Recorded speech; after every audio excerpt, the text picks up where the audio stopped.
All right, hello South Texas, and whoa, I'm in two boxes here. I'm going to adjust this real quick, guys, but let's go ahead and talk a little bit about what we have in store for us here as we make our way throughout this next week. It's going to be a hot week ahead of us. We're expecting temperatures to be rising each day into the 90s to triple digits. So get ready. That hot weather that we had here just as we made our way throughout the last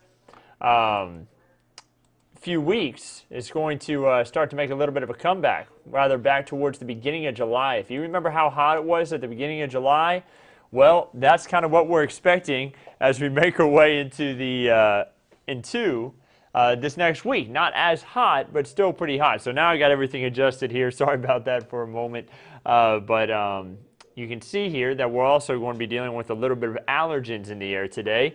Mold at a medium level, pigweed at light. Nothing too much of an issue there, but again, the heat is going to be what's going to be the big deal.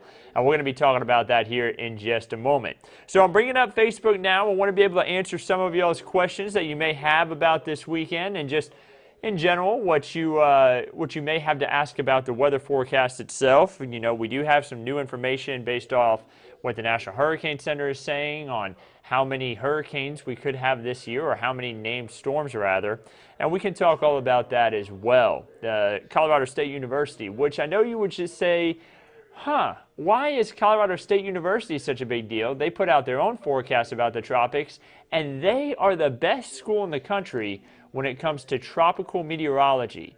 Remember, it doesn't always matter about where your school is. This is for those kids out there that are about to look for new universities and maybe about to head off to college. It doesn't matter where the school is. It matters where the experts are. And the experts for the tropics, when it comes to university studies, are at Colorado State University. So we're going to talk about that as well. A little bit about their forecast, the National Hurricane Center forecast, all that stuff. So I see a few people saying hello already. Some people asking some questions about some coronavirus-related things. Of course, we'll have all those updates during the newscast, but this is just going to be kind of an update based off of weather. I am not an expert on coronavirus and things like that myself. I've just got you some answers on the weather. So let's go ahead and talk about Northwest San Antonio, currently at 81 degrees. Seeing about a partly cloudy sky out there at the moment. You see downtown way out there in the distance, the beautiful skyline, just kind of like an ant on the screen, though, from far away. Not too bad out there. You know, 81 degrees, there's a little bit of a breeze to help keep you cool. There was a little bit of a breeze yesterday, too, to kind of help out a bit, as long as you could find some shade, but yesterday was pretty hot itself. San Antonio Airport sitting at 89 degrees, and then you also can see the cloud cover out there towards the airport. Calaveras Lake showing similar conditions. This cloud cover should break up a little bit more, though, as we make our way into this afternoon. So let's look at the radar. Is there any rain out there? The answer is no, but there is some shower activity not far away from us. Check out just east of Port Lavaca. You're seeing a little bit of shower activity down there, so if you wanted to maybe get a free car wash, you may have to drive a little bit far away in order to get that. Taking a wider look at things all across the Lone Star State, you'll notice that there's some shower activity stretching way on over towards the Guadalupe Mountains.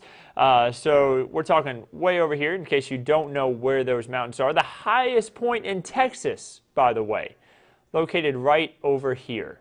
It's actually right there. Right, I'm trying to make it do a circle for me, but that's the highest point in Texas, and it looks like they have a little bit of shower activity off in that direction as well. That's where it's located. A little bit of an arrow pointed on the screen for you. We also have a little bit of shower activity closer on towards Texarkana. They're seeing a few showers here and there, not a ton though, just a few passing by as we make our way throughout today. So how are we doing this month? You know, we've needed rainfall here for the entire year. We've been stuck in a drought for more than a year now. This month, we're doing all right. We're still ahead of our August average, but we may see that change here over the next week because we're not expecting a lot of rainfall. This year, we are still more than 4 inches behind our average that we should be at for this time. Remember, this is a moving average, so as we head throughout the year, you're going to see that average grow with each day, and we can only just hope that that 2020 total also grows. But again, this next week, not going to see much improvement from it. The drought has been a bit of an issue. You'll notice that we do have extreme drought for areas like Uvalde, stretching all the way down even closer towards Carrizo Springs. You see that abnormally dry conditions continue to be an issue for much of the hill country, stretching on over towards the I-35 corridor. I was out at Canyon Lake just yesterday, and the lake is holding on pretty strong, but you could tell that it was a little low in some spots, and I understand that Medina Lake has also been fairly low, now I think at 50-something% full. So that just lets you know that water is very much needed at the moment. And something that whenever we talk about water being needed that usually pops up is still a thing, drought restrictions. We're in stage 1 drought restrictions in San Antonio. Remember, the Edwards Aquifer is below that 960 mark. If it goes below 950 for the 10-day average, remember that's the important number, the 10-day average, we'll slide into stage 2 water restrictions. But for right now, what you need to know, watering with an irrigation system or sprinkler is allowed once a week before 11 a.m. or after 7 p.m. Remember, if you're watering between 11 a.m. and 7 p.m., it's so hot that moisture is just going to evaporate. It's just not going to be very effective if you water during those times, so make sure you do it before 11 or after 7. Watering days are determined by the last digit of your address. Monday, if you have a 0 or 1 ending in your address, you can water. 2 to 3 for Tuesday, 4 to 5 for Wednesday, 6 to 7 for Thursday, and Friday, 8 or 9. Remember, this does not include if you're watering with a hose. This is for irrigation systems or a sprinkler. If you're using a hose out in your yard to water, that is allowed. So just remember that as well, guys. So who could get lucky over the next couple of days with some rainfall? Because it's not going to be all of us that remain dry. Some spots could get lucky, and those spots are going to be areas closer on towards the coast. Notice for today, closer to Hallettsville, Victoria, maybe a brief shower there by about 2:30 p.m. We continue our way through the timeline. Check out at about 6 p.m. Hallettsville again, Columbus, LaGrange, areas closer to the coast.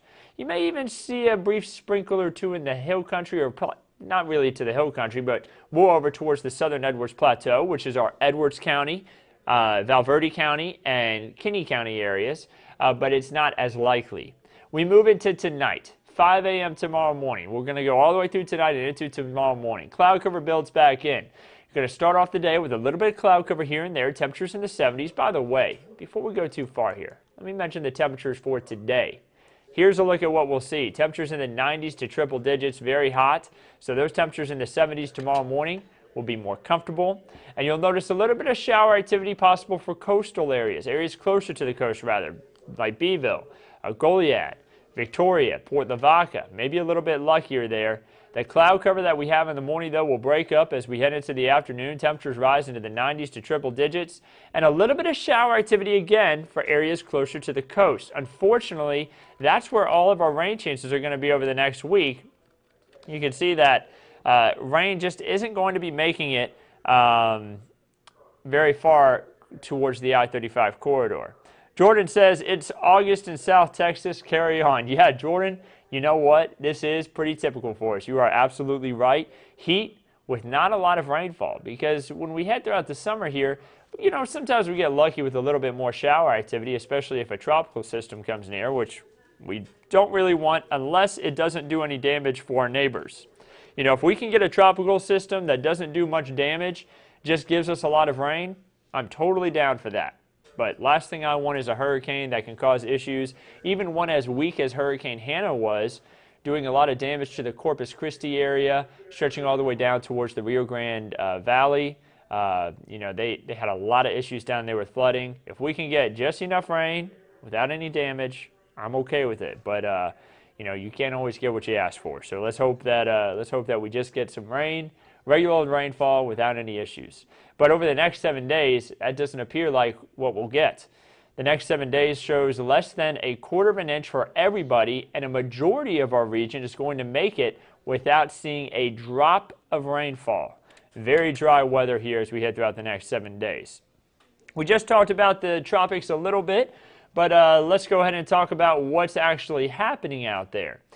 So the tropics outlook over the next 48 hours to 5 days shows just one little system out there. It's kind of in the middle of the Atlantic.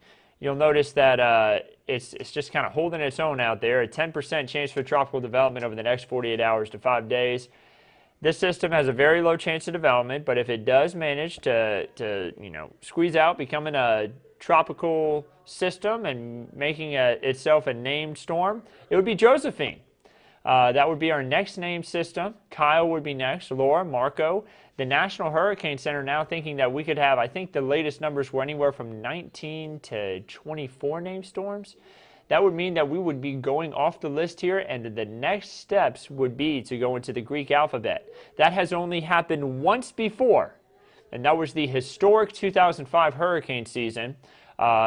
Storms that happened during that season include Rita, Katrina, Wilma. All were big storms during that season, and we can only hope that if we do get any more named storms, they all end up being something that meteorologists like to call fish storms. In other words, storms that just hang out in the Atlantic and don't impact land. Sometimes they can impact shipping channels, so they'll still have a little bit of an impact. But ones that can just stay out in the Atlantic, that's the best thing we can hope for. But we'll just have to continue to watch closely and stay informed throughout hurricane season. Of course, we'll keep you informed. The most important thing to know that I used to tell people when I worked in Biloxi, Mississippi, is be prepared, don't be scared. Be ready for that next big one, but don't be afraid of it. Just know how you're going to handle it. Have a plan in place, and if it does come our way, just be ready for it. So let's just hope that this isn't our year for the entire coastal area, not just stretching from Texas, but for all of our neighbors. But we'll, of course, continue to keep you updated throughout hurricane season. So let's talk about weather here in South Texas. 7-day forecast shows just very slim chances for rain. We're talking about a 10% chance for rain or less all throughout the next 7 days. And look at that heat. Temperatures in the upper 90s for highs to triple digits. Heat index values rising anywhere between 100 and 105. Now, this is typical for this time of year, guys. Yes, our average is at about 97 this time of year, so we're a few degrees above average. But feeling this heat is going to be something pretty typical. What you need to know, though, is that you should still take precautions. Wear plenty of sunscreen if you're going to be outside. I was at Canyon Lake yesterday. I wear actually long sleeves, and I wear a face covering. Now, I take the face covering down every once in a while, and I got a little red myself. But, if you can wear a face covering, we're already doing it for the most part. I wear a face shield over my face to protect myself from the sun as well whenever I'm out there kayaking, and a hat. Always good to take those extra precautions to protect your skin, and also pack plenty of water. I always say overpack your water to the point to where you feel like you've already overpacked, you overpack more. So overpack your overpacking for water. You never know what could happen. You want to make sure you have enough if you're going to be out there in the heat. And avoid the afternoon heat. Try to find ways to stay cool and stay safe as we head throughout the peak heating of the year. This is it. This is the hottest time of the year right here, typically on average, and we'll see these temperatures start to go down as we move into September and into the end of September especially. So don't worry, we're getting through summer for those who want some cooler and cooler conditions. As far as the next 8 to 14 days are concerned, remember, this does not include the next 7 days. This is day 8 through day 14. Around average for the rainfall, which isn't great. It's better, but it isn't great. We need above average rainfall right now to kind of help out our drought conditions, but it looks like we're going to have just around average rainfall from day 8 through day 14. And then our temperature outlook from day 8 through day 14 showing above average temperatures. So looks like we're going to keep on this trend of possibly triple digit heat for not just this week, but the next 2 weeks. And it's not just like that for us. The Lone Star 3-day forecast this weekend, if you're going to be traveling across the state, shows 90s to triple digits with not a lot of chances for rain until you get into Sunday for Houston. Houston has a chance for a few showers and storms on Sunday. Of course, they're closer to the coast. Pretty typical. 90s to triple digits each day, lots of sunshine, a dry week for the state of Texas as a whole. Billy says sage bushes blooming. Grandpa says rain near within 2 weeks. So I've heard that before, Billy. I've heard people say whenever the sage bushes are blooming, it means you can expect rain in the next 2 weeks. Let's hope for that, Billy. I like that. I love hearing those different sayings that people have. Everywhere you go, people have different ways to predict what the weather will be like in advance. In Arkansas, my first job, they use persimmon seeds to predict what the weather will be in the winter. If you have a shovel, if you cut the seed open, and if it has a shovel symbol, or a spoon rather, it means you're going to be shoveling lots of snow. If it has a knife, it means cold air that cuts like a knife, not a lot of snow. And then if you have a fork, it means warmer than average season. So people always have different ways for predicting what the weather could be like weeks in advance. I love hearing those. Billy, thank you so much for sharing that with me. I love to hear those. So here's a look at your Texas State Park forecast. This is going to be for tomorrow. Remember, this is not for today. This is tomorrow morning, noon, and afternoon. Saturday, looking like a great day for our state parks, especially those that have rivers that run through them, like the Guadalupe River State Park. Or if you're headed out to Garner State Park, Lost Maple State Natural Area, Devil's Sinkhole, or rather Devil's River State Natural Area is the one that has more of a swimming hole to it. That's a great spot. Pedernales Falls State Park, that's kind of closer on towards Austin and northern Blanco County, but that's a great spot too. You can't swim at the falls, but there's a swimming hole nearby. So really cool places, guys. Make sure you check out our Texas State Parks. Some parks do require a reservation, and remember to use social distancing. Also, state parks do require that you wear a mask, so don't forget your mask as well. But that's about it, guys. Just wanted to hop on here, give you a quick update. Let's go ahead and see the current temperatures. I actually didn't show that for the region. And you can see everyone's pretty much sitting in the 70s to 80s there across the map. And we're going to see these temperatures again rise into the 90s as we head into this afternoon. My map didn't update there properly. It kind of got hung up. There we go. 77 in Rock Springs, 80s for pretty much everyone else, with the exception of Pleasanton, New Braunfels, Gonzales, and Eagle Pass. All are already in the 90s, as well as LaGrange and our neighbors up towards Austin. So, guys, I hope you have a wonderful Friday. Have a safe and great weekend. We'll, of course, continue to keep you updated right here. Meteorologist Andrew Wilson will be on at noon with the latest on weather. Sharon Coe will be on to give an update on all the news in the area. She'll be anchoring for the noon show. And then as we head into this afternoon, Weather Chief Bill Taylor will be on at 4, 5, 6, and 10 with the latest to the forecast as we make our way throughout this weekend. Again, have a wonderful Friday, and I hope you have a great weekend. We'll keep you updated right here at KENS 5.